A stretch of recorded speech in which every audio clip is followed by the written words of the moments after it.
गुरु प्यारे साध संगत जी, आप सभी को राधा स्वामी जी। साध संगत जी, आप सभी को जैसे कि पता ही होगा, बाबा जी ने हजूर जी को उत्तराधिकारी चुन लिया है। उस समय बाबा जी ने कह दिया था कि हजूर महाराज जी वापस लौट आए हैं।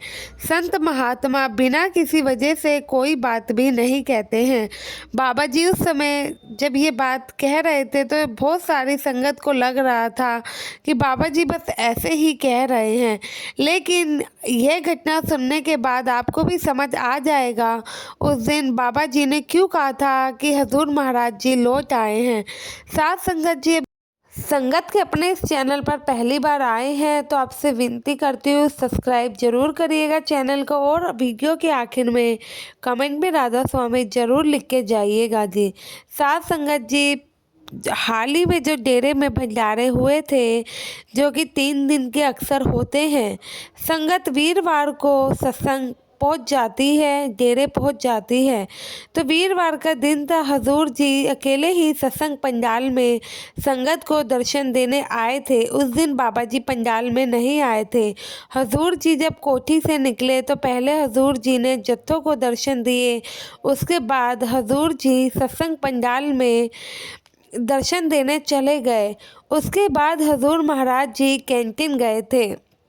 जब सेवादारों ने अचानक हजूर जी को कैंटीन की तरफ आते हुए देखा तो सभी सेवादार हजूर जी के पास आए और सबके सब हैरान हुए। हजूर जी सुबह सुबह अचानक यहाँ कहाँ से आ गए। हजूर जी जिस जगह पर खड़े थे उस जगह पर फर्श थोड़ा सा टूटा हुआ था। तो हजूर जी ने इंचार्ज साहब को कहा कि आप इन छोटी छोटी बातों का ध्यान रखा कीजिए। जब कोई चीज़ टूट जाए या ख़राब हो जाए तो उसको साथ ही के साथ ठीक करवाया करिए।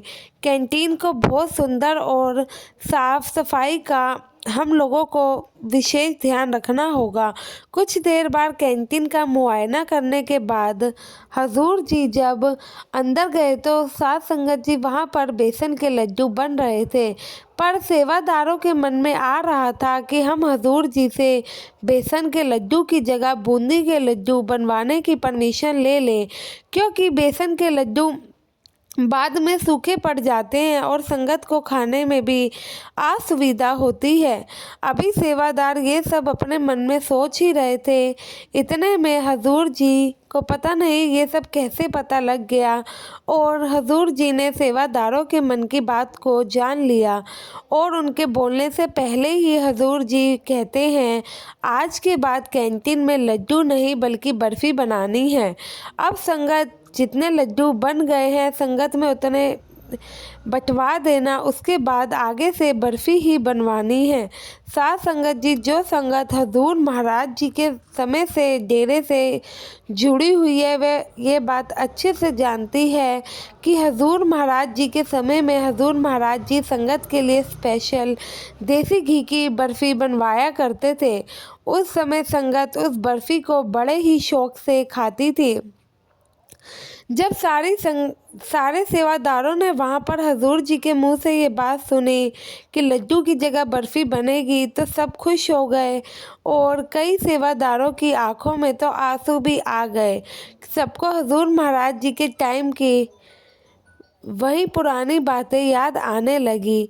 उसके बाद हजूर जी ने कैंटीन की रसोई को देखा तो हजूर जी ने सेवादारों को कहा कि आप सब सफाई का बहुत खास ध्यान रखते हो, रसोई को भी बिल्कुल साफ़ सुथरा रखते हो, ऐसे ही खाना बनाते समय भी हमें साफ़ सफाई का विशेष ध्यान रखना होगा। साथ संगत जी, अभी तो शुरुआत है, अभी तो हजूर जी ने बहुत कुछ ऐसा करना है जिसे देखकर हमें यकीन हो जाएगा हमारे बाबा जी ने जिन्हें हमारे लिए चुना है वह ज़रूर कुछ ना कुछ सोच समझ कर ही चुना होगा। बाबा जी ने ऐसे ही नहीं कहा था कि हजूर जी लौट आए हैं। साथ संगत जी, आपसे विदा लेते हैं। हम आपसे अब अपनी अगली वीडियो में मिलेंगे। आपसे विनती करती हूँ, संगत के अपने इस चैनल को सब्सक्राइब ज़रूर करिएगा जी। आप सभी को मेरी तरफ से राधा स्वामी जी।